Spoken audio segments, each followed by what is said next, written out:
Okay, I got a little quiet time here and I've been thinking about this and I thought, maybe I'll put out a little video of how I got started in playing and playing with backing tracks.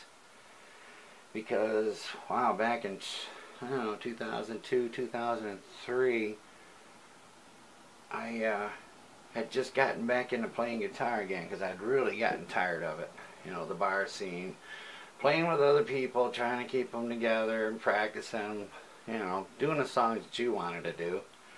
And I just had it. So I shut down for probably about a year.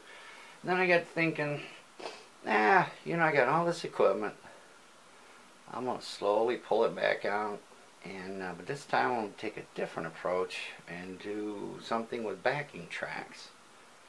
Because I'd really started paying attention to that. Because I remember years back before I got out of this, I had a buddy of mine that played a small lounge. And he played guitar. And of course he sang and he played lead too. Which is an asset when you got backing tracks. But anyway, he had this big box and it's full of cassettes, all nice and neat, lined up. And he'd go to play a song, he'd pull a cassette out, put it in the machine, click go, and there you have it. And come to find out, he recorded his own drums and bass lines, and then he had somebody who did keyboards that would come over and put a little bit of that in there when they were available or whatever. But I thought that was pretty cool because, somebody would have a request or whatever. He looked through his box of cassettes and put it in there and start playing, and that was pretty good. But, that was still kind of early times and I wasn't really paying attention. So, like I said, here comes 2002. And I went, I'm going to have to check out a drum machine or something. Maybe I can play through that. So I got that Boss DR880 because that actually had guitar on there and the bass and of course the drums with different kits. And I thought, I can program all this out and manipulate these the way I want it. And I don't know, I just have no patience to program drums in. And I figured, that's going to take forever. So I got online and started nosing around a little more, and then the word MIDI file come up, and I went, what's this? It's a real small file with a bunch of information inside of it, and what it does, it tells the sequencer what to do, and then of course the sequencer is hooked up to a drum module, a la the DR880. If that's what you want to do, you can actually get in to the DR880 through MIDI connections, plug them into your computer, get you a sequencer program, which well, let's see, I looked them up, studied up on it, and let's see, got a program called Showplay, and it wasn't too cheap, but after looking at it, studying it and thinking, boy, this thing here, for whatever it is, looks like it's pretty powerful and good support. It's out of Canada. Anyway, I went ahead and ordered that. Took a couple of days and I got it and loaded it up in the computer, and then somehow figured out making that DR880 hook up with Showplay, and then I had a I don't know, I went on the internet and there was just like a bazillion MIDI files. And it's like Russian roulette though, because find out later, people take these MIDI files and of course they, mess with them a little bit and get them set up to their particular system. And anyway, I got in there and I don't know, I must have downloaded 200 or 300 of them and put them in a folder. And I directed Showplay to that folder, and zoop, here comes a whole lineup of songs right there in the set list. So I'm like, cool. So I clicked on one, and bam, here it is. One of my favorite songs. Started playing the bass, the drums, and of course there was like every other instrument you can think of. And you just have to mute those out.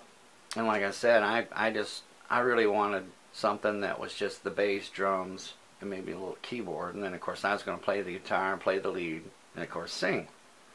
And yeah, as time went on there, I figured out how to manipulate those little MIDI files. And next thing I know, yeah, I've got a whole lineup of songs that I like playing. And, you know, and then I had that DR-880, and it was still under warranty. It was still under a point where I could send it back for a refund, because I thought, you know, I don't need all that does if I just want to steal the sounds out of it. So I did some more studying, and I come across a Roland XV5050 module, sound module, that had all the, that's all it did. It was just a sound module, and you had to have a sequencer plugged into it in order to extract all those sounds. And boy, were those some nice sounds coming out of there. The drum machines, the kits were great, and I finally had dialed in on one particular kit I liked that I was able to manipulate and get every song to have the sound of that same kit. You know, and of course the bass and the keyboard, same idea. So I turned this Boss DR-880 in. I paid $400 at the time for it, and I paid $650 or something like that over at Guitar Center for that module. So, you know, sort of an even trade, I guess, minus a couple of $100. But anyway, I got that all lined up. And of course, I thought, you know, if I want to play out anywhere eventually, I'm going to need a laptop. So I got one of those little netbooks, 10-inch netbooks. And that's the thing about playing MIDI files. You don't need much power to run those, especially if you have an external drum module. Because all it's got to do is just work those MIDI files, and that's it. And so anyway, yeah, I went and got this little netbook, loaded up Show Play in there, and got it set up the way I wanted, and managed to get it to match or hook up with the XV5050 sound module. Now, I had XP at the time, Windows XP, and Roland supported that all the way through XP. But when XP went by the wayside, and then of course I went to Windows 7, well, that module didn't work, because you had to have certain drivers in order for that to recognize Windows. So anyway, I was with XP for, gee whiz, I wound up using that for, wow, well, here it is, 2016, and it was probably, yeah, wow, good 15 years anyway already, seems like. But anyway, yeah, I used it right up until, I don't know, maybe a year ago in July, and I replaced it with a whole new setup, and I'll talk about that in a second. But anyway, yeah, I had the Roland sound module, a little netbook, and I had my sequencer, which was Show Play, and I had a little PA. This thing right here, this little devil right here, it's unpowered. It has one, two, you know, all my channels, one for vocals, one for my other dual partner. Then I had the drums channel, the bass channel, and the keys channel. And then if I wanted to play MP3s, backing tracks, I had this channel. And of course everything went out here to powered speakers. And that was the thing, that was the cool thing about that XV5050 sound module. It had 3 separate channels that you could go out, so I could, you know, program just the drums, the bass, and the keys. So if I'm playing and for some reason the bass sounds too loud or too quiet, I just slide up the volume controller and bring them up. You know, try that with a bass player, tell them to turn it up or down. But anyway, that's another reason I went with backing tracks at the time, because I can control everything, play all the songs I wanted to, and everybody was always ready to practice. So, there. Anyway, yep. So I had the PA board. I think I paid $80 for it. I had the little netbook. I think I paid a couple $100 for it. The XV was about $650, I said. Show Play was a couple $100 for that.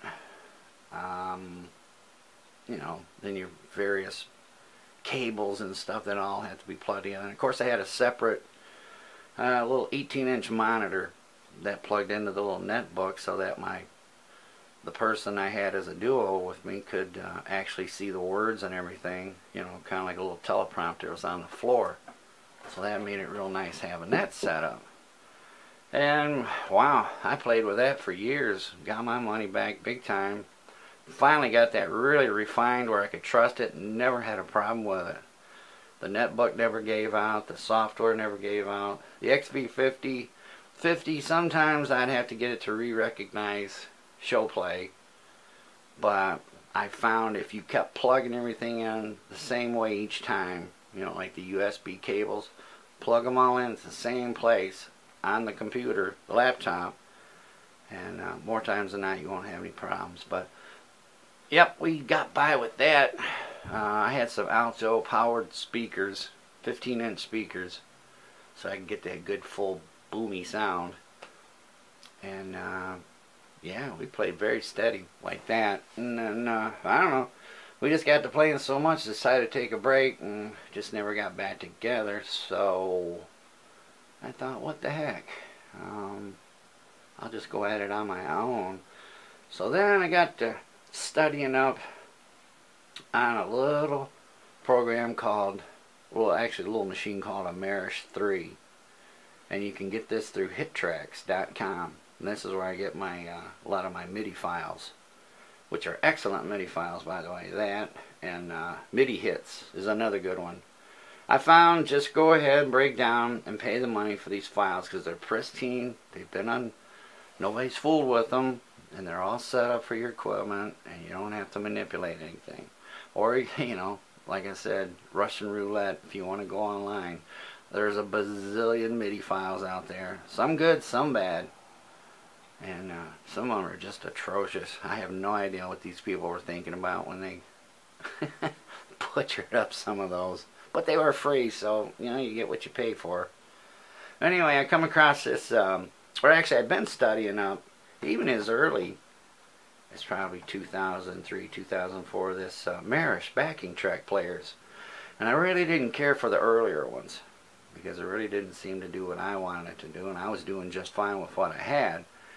And then, like I said, last year, yeah, 2015, around July,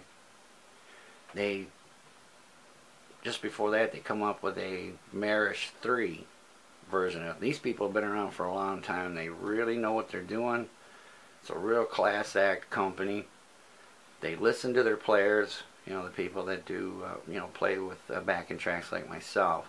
And so this version here, they did a really smart job with this because it has a 7-inch touchscreen, so you just touch when you want to make changes on anything. And then of course you got your menu folders or menu buttons are up here, and a jog wheel. And then it another cool thing is it has a built-in PA system per se. There's channel 1, channel 2 for the vocals. And then another cool thing, it has a built-in delay and reverb, and you can manipulate that a little bit and change that up the way you want it. But I just leave everything default because it sounds really good just the way it is, and it's super clean. I paid probably 11, 12 gigs already with this, and each one just gets better and better as I get used to this. But you can, there's 2 channels back there, audio in 1, audio in 2. I go into audio in 1. I run my effects pedals for my guitar into a DI, and then that DI into channel 1. And then of course I can just, all I can do is just adjust the volume on it, and then of course any other adjustments, you know, you need to make on your pedals and guitar anyway, so nothing wrong with that. And audio too, because I don't have somebody else playing an instrument, I usually just plug in the break time music player, and I use that. You know, you just turn the volume up and down for that. And then you got your auxiliary monitor, which you can plug in a foldback, or a monitor system so you can hear yourself. And I haven't had to use that. I just position my PA speakers kind of even with my body, just slightly back, and I can hear what's coming off the main speakers there just fine for myself. Then you got the audio, which this plays MP3s. You can control that individually there from anything else. Just turn that volume up and down if it's not, loud enough or it's too quiet. You can adjust there. And this one's for the MIDI songs, so you can adjust those individually. And then overall master. So once you get everything all lined up, you can start off a little quiet. As the night progresses there, you can just turn up the master volume and everything goes up evenly. And then even then you still got control over the individual instruments. But yeah, this is so cool. So I guess what I'm trying to say right now is this right here replaced the PA board, the netbook, the monitor, because the words show right up here. And of course you can get a TV out. There's a jack back there for that. You can get I've got one, it's like a 19-inch TV that I set on the floor beside us, in between us, and then it will also show the words simultaneously. That actually shows up in here too. But I don't know, we've been both kind of figuring out that this is actually big enough for the two of us, because I have this set between the two of us when I play. And so she can see the words just fine, and so can I. So, that takes care of that monitor now. And as far as sound module, this has the killer built-in sounds. And they actually put that Boss sounds to shame. I mean, this has the best sound system. And it's in stereo, so you got dual MIDI engines in here. So you can run stereo or anything in between that. And like I said, also run the MP3s in stereo. And it's just amazing. But for me, I keep everything all centered. I don't like separating things. So I just keep it all. I mean, it's still, I could download like my MP3s into mono, be done with it, but nah, I like it just the way it is, because there's a site, just to get a little sidetracked here. Where's it at? It's called, guitar backing track. Right there. I don't know if you can see that on my computer. Right here. This is where I get all my MP3 backing track files. I mean, this is like very good grade backing tracks. And the cool thing about it is you can manipulate the sounds that you want. And like I said, in my case, I just want the drums, again, the bass, and a little keyboard. Sometimes there might be a little extra or something I want in there because I think it sounds cool, but it's the closest thing to being able to manipulate the same way you would with a MIDI file. You just click on here. It's easy to register, and when you buy a file, they're what, $3 a piece, and they're there forever. So once you buy them, they're online. You can download them, manipulate them, do anything you want as many times as you want, and they'll always be there. And just to give you an idea, there's a list of all the ones I've got. Now, a lot of these I replaced the MIDI file songs. Not that the MIDI file songs didn't sound good, but the nice little difference here is you will get backing. You can have the backing tracks already loaded up in there. See that? You got all your tracks here. And whichever track you don't want to hear, you just click mute, and it mutes it right out. And then once you're satisfied with how many instruments you want in there, you just hit download, boom, spits it out as a MP3 high quality sound MP3. And yeah, I've just been using the heck out of them and having really good luck with them. So that's a nice little alternative to a MIDI file. And like I said, especially if you want like backing vocals in there, which is kind of cool. I don't know, but good stuff, very good stuff. And they're only $3 a piece compared to $4 at Hit Tracks, and I think it's like $8 now at MIDI Hits. And those are my two go-to sites. MIDI Hits is one of them where MIDI Hits, I think you'll have a more chance of finding the song you want with MIDI Hits than you could really with HitTracks. But HitTracks has good quality MIDI files, in the fact that within the MIDI files, this right here, you can tell this to show the chords. So the chords will go by as a song plays. And you can do that for either guitar, or you can hit the little pad and go to keyboard, and it will show the keyboard up here, and it'll show the chords like that. But this is it. That's the MAGIX right there. Let's see if I can get that down in a little better. Yeah, like that. See, yeah, there's the MAGIX right there. They do really good with keeping up on updates, or if you have any problems, they're real easy to get a hold of. See, like there's, I don't know if you can see it right now, but there's the front of it. Yeah, it has on the back of this MAGIX 3, you got the MIDI in, out, and through connections. You got the foot switch. You can plug a foot switch in there and program it to start a song or start a song, as opposed to pushing the play button here or the stop button on board. And actually, and there's a click track out, so your drummer, if you want to play this within your live band, you can have a click track that your drummer can wear headphones and listen in, and you can keep perfect timing like that. And of course, it has the video TV out, the auxiliary monitor for if you want to hear yourself, you know, monitor or vocal monitors, whatever. And of course, the headphone jack, and then balanced audio outs, and 2 line inputs for keyboards, guitar, various instruments or players, and 2 mic inputs. And that's another thing I forgot. That actually has phantom power. It'll detect that. Thinking here, she was.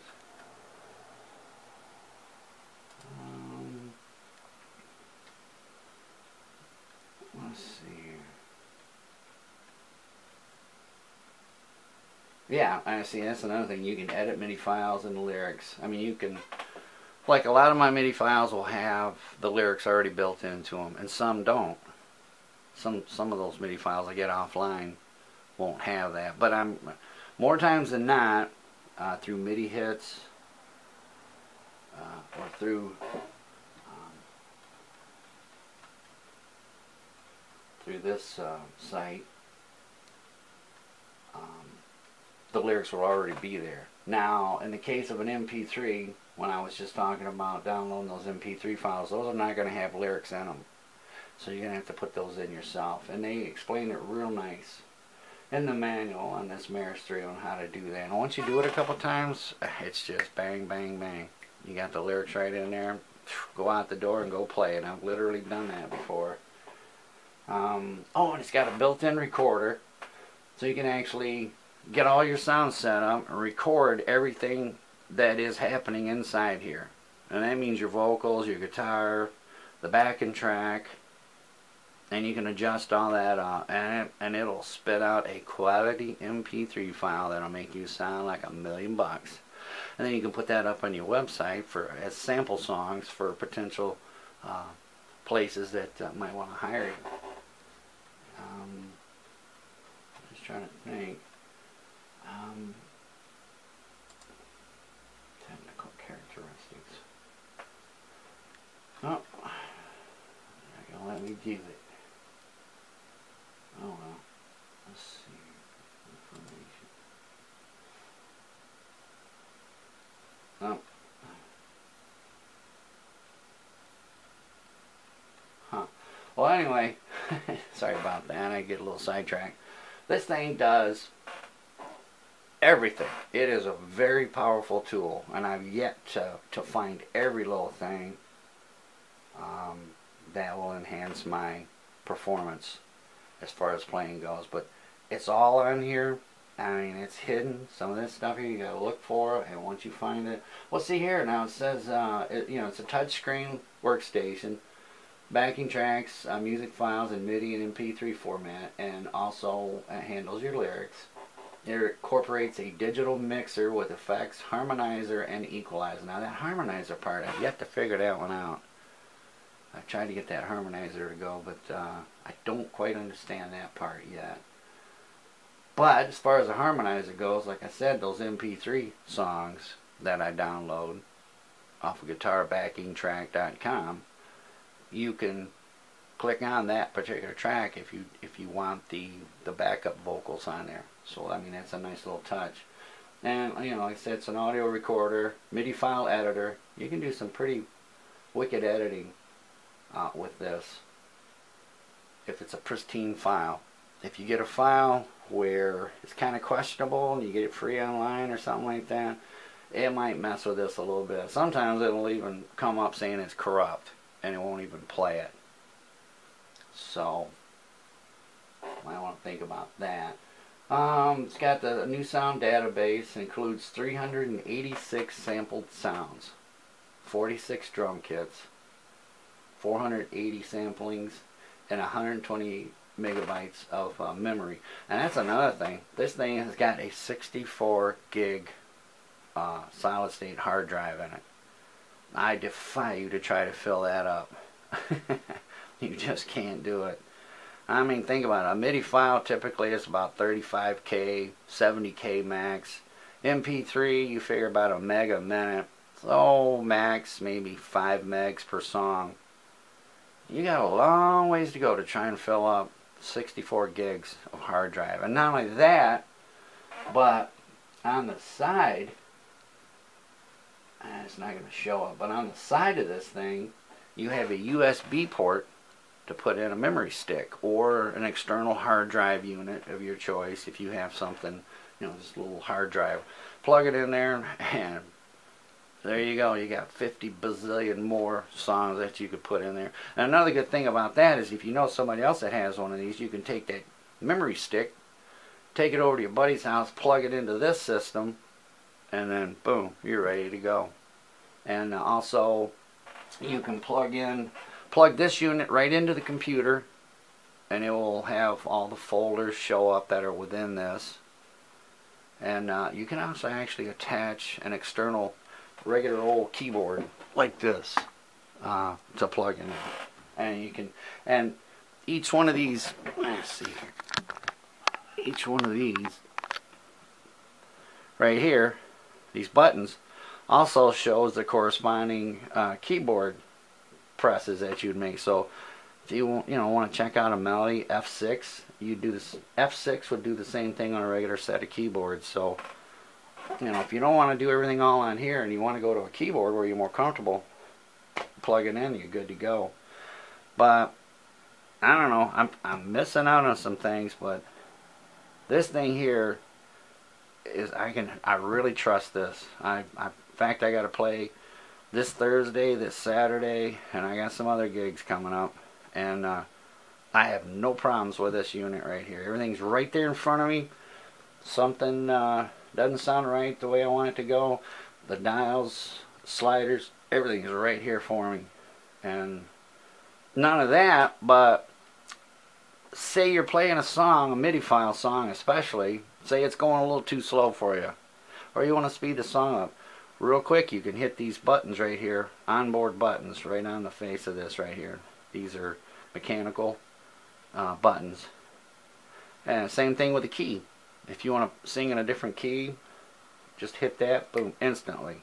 It will take it up and down.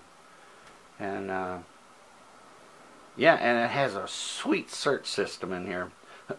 If you got a song somebody wants you to play or something you haven't done for a while, you can bring up search and a keyboard style screen will pop up. You just type in what you want and boom, it's right there. Then you just either touch it or turn this jog wheel up to that, hit that little center button, that will enter that, and boom, you're good to go.